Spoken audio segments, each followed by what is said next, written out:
दिसतोय परक्याचा फुलाच चेहरासा दिसतोय परक्याचा नसे सुटणार नाजूक गुंता दोष न चरख्याचा फुले मी म्हटले जे होते पाहुणे ते तरी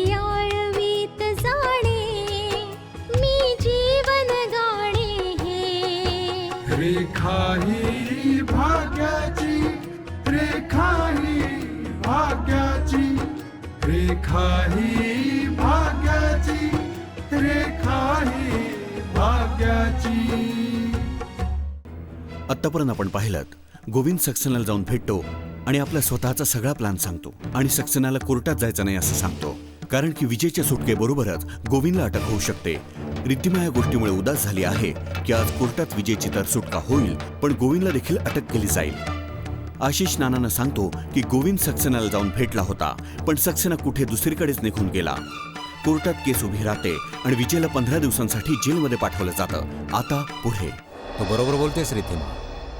त्या सक्सेनाला आशानेच न्यायालयात पोचू दिलं नसेल, कारण जावई बापूने आधीच सांगितलं होतं की आपल्या विरुद्ध काही ना काही कारस्थान शिस्त आहे. खरंच माझ्याकडून चूक झालीये पप्पा. खरंच काल माझ्या तोंडून ही गोष्ट निघायला नको होती. त्या आशाला तर मी बघून घेईनच. खूप हुशारी दाखवली. जर मी मनावर घेतलं तर कुठे दिसणारही नाही ती. स्वतःला फार मोठी वकील समजते ना ती. नाही पप्पा, तुम्ही तिथे नाही जायचं. तिने उलट तुमच्यावरच आरोप करून तुम्हालाच अडकवलं तर. नाही, मी तुम्हाला नाही जाऊ देणार. रिद्धिमा, तिला तिची जागा दाखवून देण्यासाठी मला तुझ्याशी बोलायलाच हवं. तिच्याशी बोलून काहीही मिळणार नाहीये पप्पा. आता असे प्रयत्न करायला हवेत की आपल्याला कुठल्याही प्रकारे विजयला वाचवू. प्लीज पप्पा, तुम्ही तिथे नका जाऊ ना. जर तुम्हाला बोलायचंच असेल तर तुम्ही फोनवरही बोलू शकता ना.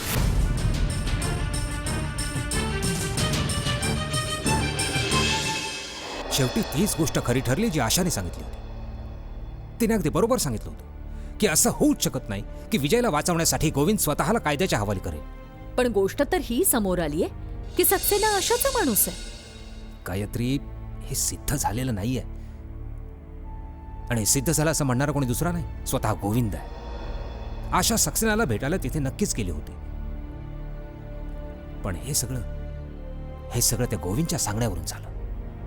आशाला नव्हतं ठाऊक की गोविंद आणि बलराज त्यावेळी तिथे येतील. काय हा केवळ योगायोग होता की आशा सक्सेनाच्या ऑफिसमध्ये त्याला भेटायला गेली आणि त्याच वेळेला बलराज आणि गोविंद तिथे पोहोचले. गायत्री, जर सक्सेना आशाचा माणूस होता तर ती त्याला भेटायला त्याच्या ऑफिसला कशाला जाईल? ती तर त्याला कुठेही बाहेर बोलवू शकली असती आणि भेटू शकली असती. तुमच्या गोष्टी ऐकते ना तर असं वाटू लागतं की हेच खरंय, आणि जेव्हा पल्लवीच्या गोष्टी ऐकते ना तेव्हा वाटतं की या सगळ्याच्या मागे आशाचा हात आहे. आशाला मोहरा बनवून हा सगळा खेळ तो गोविंद खेळतोय, पण आता त्याचा खरा चेहरा समोर आलाय, त्यातलं सत्य समोर आलंय. आता त्या सर्वांनाही कळून चुकेल की ते किती मोठ्या गैरसमजात वावरत होते. पण म्हणजे याचा अर्थ हा की विजय कायद्याच्या कचाट्यातून सुटूच शकणार नाही. सध्या तरी असंच वाटतंय, पण पल्लवीचं काय होईल? आपल्याला हा विचार करायचा की तिची काय अवस्था होईल. या विजयच्या नादाने आशाचं आयुष्य तर भोवऱ्यात फिरतच आहे. पण आता हा विचार करायला हवा की पल्लवीच्या आयुष्याचं काय.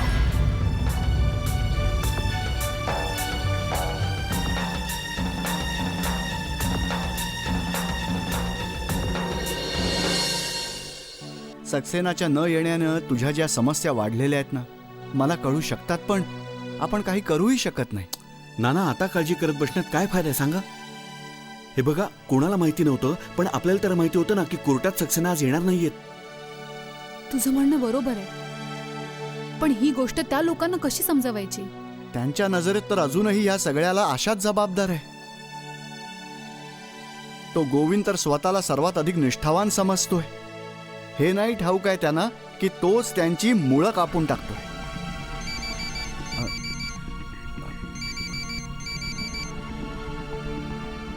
हॅलो, त्या आशाने फोन का बंद करून ठेवलाय? मला तिच्याशी बोलायचं आहे. हे पहा, तुम्हाला जे काही बोलायचं असेल ते तुम्ही माझ्याशी बोला. आशाशी काय बोलायचंय तुम्हाला? तुमच्याशी काय बोलू मी? मला आशा बरोबर बोलायचं आहे.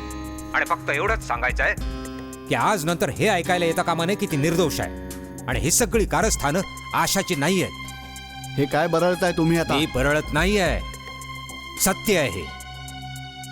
अरे काय ही लपून लपून भेकडांसारखी लढायची पद्धत आहे तुमची? अरे लढायचं असेल तर समोर येऊन लढा ना. कायद्याचा आधार घेऊन माझ्या कुटुंबाला बर्बाद करायला पाहतीये ती. एक गोष्ट तिला साफ साफ सांगा तुम्ही की आजच्या नंतर जर तिचा कोणी सर्वात मोठा दुश्मन असेल तर तुम्ही आहे. माझ्या कुटुंबाला बर्बाद करायला निघाली आहे ना, मग मी देखील तिला आयुष्यात कधी सुख नाही मिळू देणार. सांगा तिला. समजते काय ती स्वतः आलाशी? अरे असं कुठलं सुख शिल्लक राहिलंय तिचं जे लुटणार आहात तुम्ही? तुम्ही तर आधीच तिचं सगळं सुख लुटलेलं आहे. त्याचाच बदला घेतला जातोय आमच्यावर. बदल्याच्या गोष्टी करताय तुम्ही? माझ्या आशाचा स्वभाव तसा नाहीये. ती अजूनही तुमच्या घराला बर्बाद होण्यापासूनच वाचवतीये. बंद करा हे नाटक. मी सगळं जाणून आहे. आता तर एक गोष्ट स्पष्ट झाली की आता जे पण होईल ते खुलेपणाने समोरासमोर होईल. आता आणखी नाटकं करण्याची गरज नाहीये तुम्हाला. तुम्ही मला हे सांगा की सक्सेना आहे कुठे? अरे त्या सक्सेनाविषयी जाणून घ्यायचं असेल ना तर तुमच्या त्या जावई बापूंना विचारा. त्याला विचारा की कुठे लपवून ठेवलाय सक्सेनाला. माझ्या जावयावर आरोप करू नका तुम्ही. करणार आशा आणि आरोप माझ्या जावयावर लावणार तुम्ही. ऐका ऐका ऐका ऐका, तुम्ही आधी माझी गोष्ट ऐका. हे पहा, तुमच्या जावयावर आरोप करून आम्हाला काही मिळणार नाहीये मिस्टर बलराज. आम्हाला केवळ इतकं हवंय की बाबा तुमचे डोळे उघडले जावेत बस. की तुम्ही तुमच्या घरात किती मोठा विषारी साप पाळलाय ठाऊक आहे का तुम्हाला? पण आता असं वाटतंय की तुम्ही नाही पाहणार, कारण की तुम्हाला पाहायचंच नाहीये. आणि राहिली गोष्ट त्या सक्सेनाची, तर मी तुम्हाला सांगतो, आजच सकाळी मी तुमच्या जावयाला सक्सेनाच्या घरून बाहेर पडताना पाहिलं. नाही, बरडतोयस तू. बरळत नाहीये, हे सत्य आहे. मी स्वतः त्या सक्सेनाच्या मागावर होतो आणि मी स्वतः त्या दोघांना भेटताना पाहिलंय. ओ, तू सक्सेनाच्या मागे लागलायस. शेवटी खरं काय ते तुझ्या तोंडून बाहेर पडलंच. तू सक्सेनाच्या मागे लागला होतास कारण तुम्हा लोकांना या गोष्टीचा सुगावा लागला होता की सक्सेना विजयला न्यायालयाच्या बाहेर काढणार आहे, हो ना? हे पहा, हे खोटं आहे. हे खरं आहे. तुम्ही लोक एक गोष्ट लक्षात ठेवा. माझा मुलगा जेलमध्ये गेलाय ना, त्याने जेलमध्ये घालवलेल्या प्रत्येक क्षणाचा बदला घेणार आहे मी. काय? तुम्हा लोकांकडून त्याने जेलमध्ये घालवलेल्या एकेका क्षणाचा बदला घेणार. लक्षात ठेवा तुम्ही सगळ्यांनी. लक्षात ठेवा. या बलराजची धमकी लक्षात ठेवा.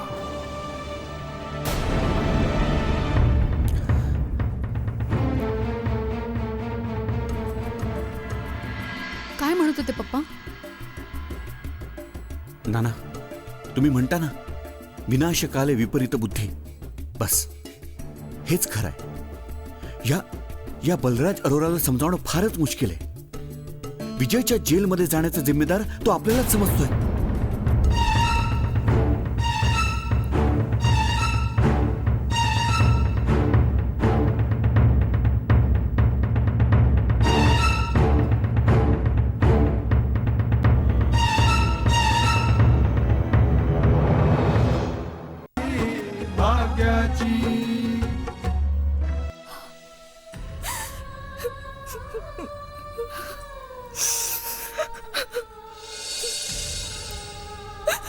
दीदी, ह्याच्यासाठी तू स्वतःला का जबाबदार ठरवतेस?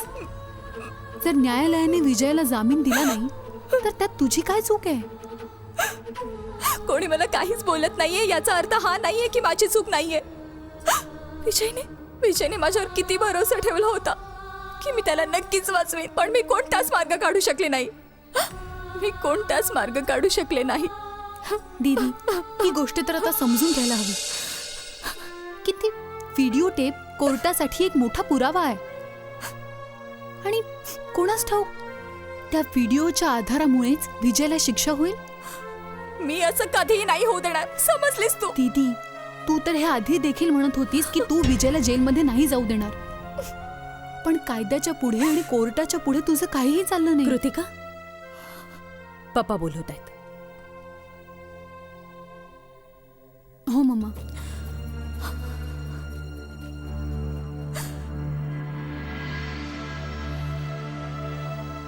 पल्लवी, मी नेहमी तुझ्याबरोबर असेन, कारण की मला तुला आनंदात असलेलं बघायचं बेटा. पण बेटा, जे नातं जुळायच्या आधीच दुःखाचा नजराणा देत असेल ना, त्याच्या मागे धावण्यात काय फायदा आहे?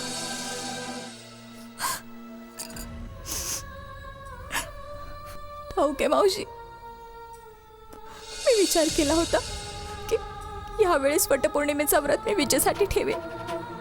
वटपौर्णिमेचं व्रत ठेवणार तू? पण काय योगायोगे की माझं पहिलं व्रत असेल आणि पाणी पाजायला विजय पण नसेल. मी तर केवळ समजावून सांगण्याचा प्रयत्न करतेय तुला की विजय जेलमध्ये आहे, तर तुझं हे नातं असेल तरी किती दिवसाचं, आणि तू त्याच्यासाठी वटपौर्णिमेचं व्रत ठेवायला निघालीस. हो मावशी, कालपर्यंत हे जरुरीचं नव्हतं, पण आज हे फार जरुरीच आहे. कारण की हे व्रत जीवनसाथीच्या दीर्घायुष्यासाठी ठेवलं जातं. आणि आज विजय फार मोठ्या संकटात आहे. तर काय मी त्याच्यासाठी त्याच्या दीर्घायुष्याची कामना देखील नाही करू शकत. मी जास्त तर काही सांगणार नाही, पण इतकं नक्की सांगेन, जे काही करायचंय ते नीट समजून कर. बेटा, काही नाती आपल्या हातात असतात. आपण ती तोडूही शकतो किंवा ती नाती पोसूही शकतो. निर्णय आपल्यालाच घ्यायचा असतो. नाही का मावशी? मी इतकी सेल्फिश पण नाही होऊ शकत की अशा अवस्थेत विजयला एकटं सोडून देईन. मी विजयसाठी व्रत करेन, नक्की करेन. मग काही हो.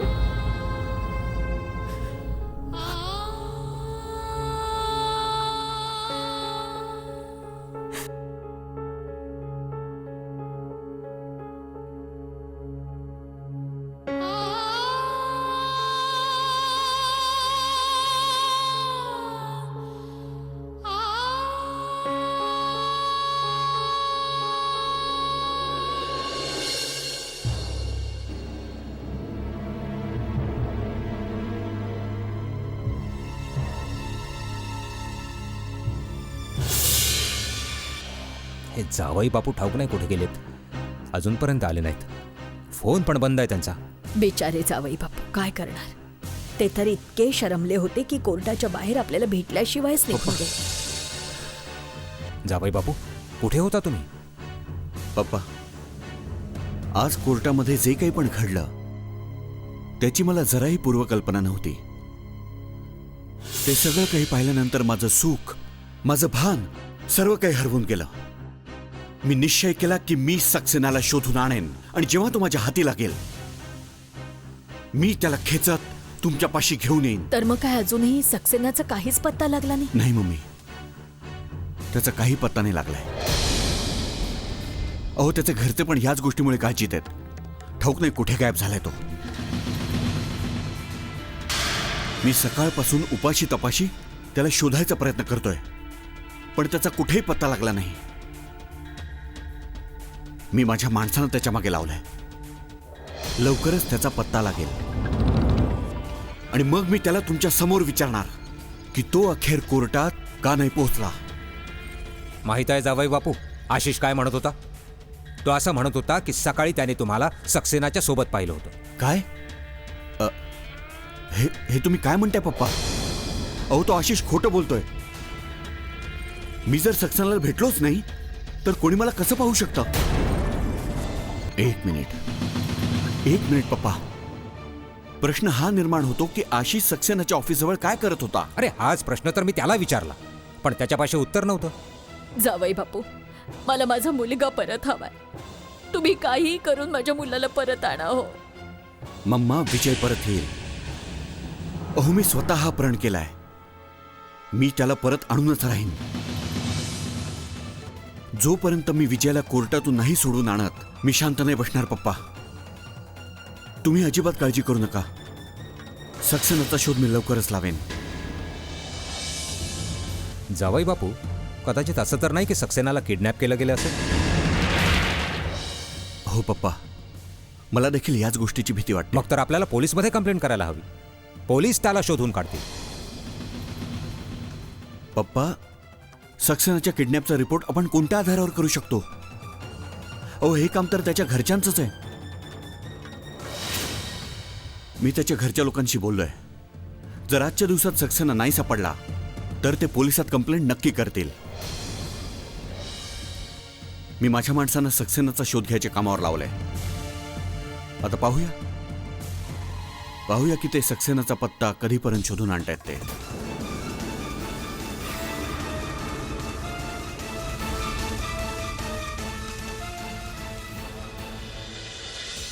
रेखा ही भाग्याची. बेटा, बलराज ही गोष्ट खरी मानतोय की या सगळ्याच्या मागे तुझाच हात आहे म्हणून. ते अशासाठी नानू, कारण की गोविंदने प्रत्येक पावलावर ही गोष्ट सिद्ध करण्याचा प्रयत्नच नव्हे तर सिद्ध करूनही दाखवलंय की हे सगळं काम मी केलंय. आणि तो सक्सेना, तो पण माझा माणूस आहे. हो बेटा, आणि म्हणूनच सक्सेना आज बलराजच्या बरोबर सौदा करून न्यायालयात सत्य उघड करून सांगणार होता. पण तो न्यायालयात पोहोचलेलाच नाही. नानू, हे सगळं देखील नाटकच असणार ना. ठाऊक नाही कशासाठी हे लोक असं मानतायत की गोविंद विजयला वाचवण्यासाठी स्वतःचा बळी देईल. गोविंदने बलराजला पूर्णपणे आपल्या जाळ्यात अडकवलेलं आहे आणि बलराज तेच करेल जे गोविंदला हवंय. पण एक गोष्ट आहे बेटा, हे तर मानावंच लागेल की गोविंदने खूप विचार करून हा प्लॅन बनवलेला आहे. असा प्लॅन ज्याला कोणीही भेदू शकलेलं नाही. आणि तो प्लॅन यशस्वी देखील झालाय. विजय त्याच्या मार्गातून दूर झाला. सगळा दोष तुझ्या माथी मारला. आणि मला तर असं देखील वाटतंय की गोविंद बलराजची सगळी संपत्ती पण हडप करून टाकेल.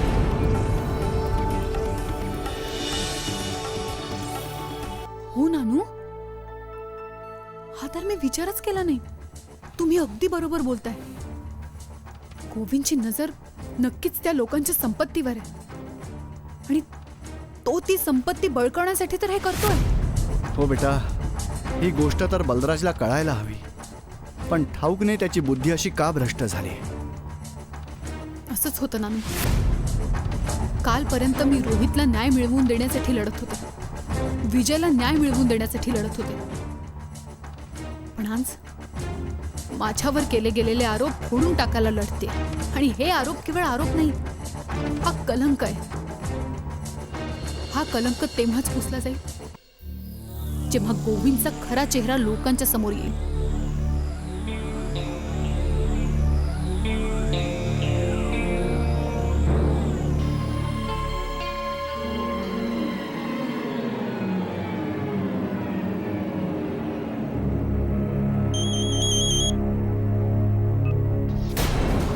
हा राजू, बोल, काय झालं?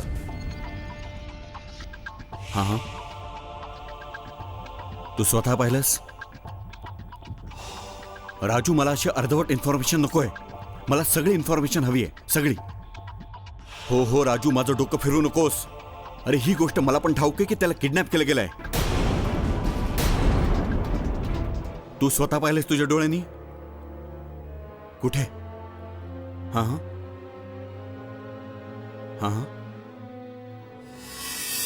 Very good.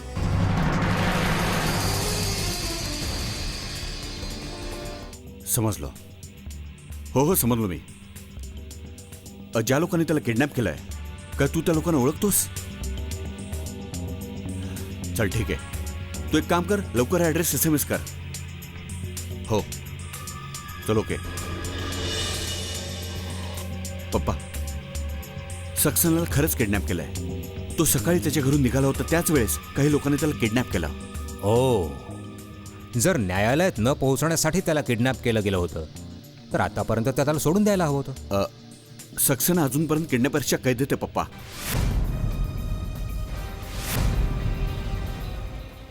ती आशाची लोक आहेत. जोपर्यंत आशा ऑर्डर नाही देणार ते कसे सोडून देतील? तुम्हाला हे कसं कळलं की हे केवळ आशानेच केलंय? अगं आशा नाही करणार तर हे कोण करणार? रिद्धिमा तू पण ना. पप्पा, सक्सेना जर कोर्टासमोर सत्य उघडू शकतो तर त्या किडनॅपर्सकडून त्याच्या जीवाला धोका आहे. आपल्याला लगेच जायला हवं. आधी हे तर कळू देत की त्याला कुठे ठेवलंय. त्याला कुठे ठेवलंय ते मी जाणतो. चला आपण निघूया. मग तर आपल्याला निघायला हवं. चला.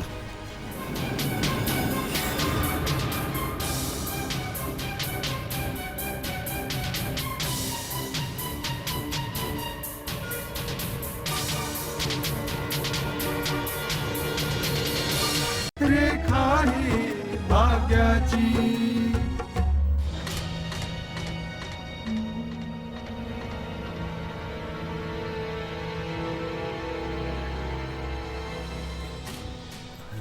मग वकील साहेब, फार त्रास नाही ना होत आहे? काय पण तुम्ही किती जोरात बांधलंय.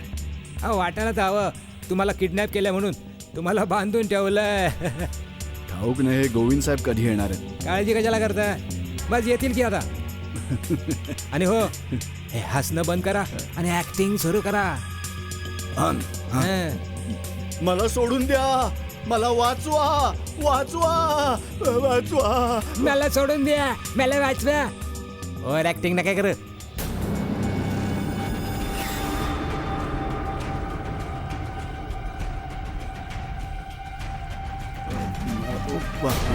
वाचवा वाचवा वाचवा वाचवा. आता काय? बरडा बरडा.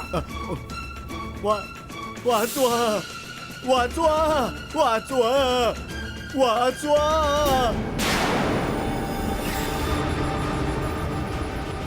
आठवलं, हा तोच आहे. तोच आहे जो त्या दिवशी आपल्या घरून कॅमेरा घेऊन पळत गेला होता. मी स्वतः त्याला माझ्या डोळ्यांनी पळताना पाहिलं होतं. मी खरंच सांगते, मी यालाच पाहिलं होतं. मला ठाऊक आहे तो माझं व्रत सोडवण्यासाठी नाही येणार, येऊ पण नाही शकत. पण मी त्याचा फोटो पाहून माझं व्रत सोडेन. माझा धर्म जरूर पाळेन.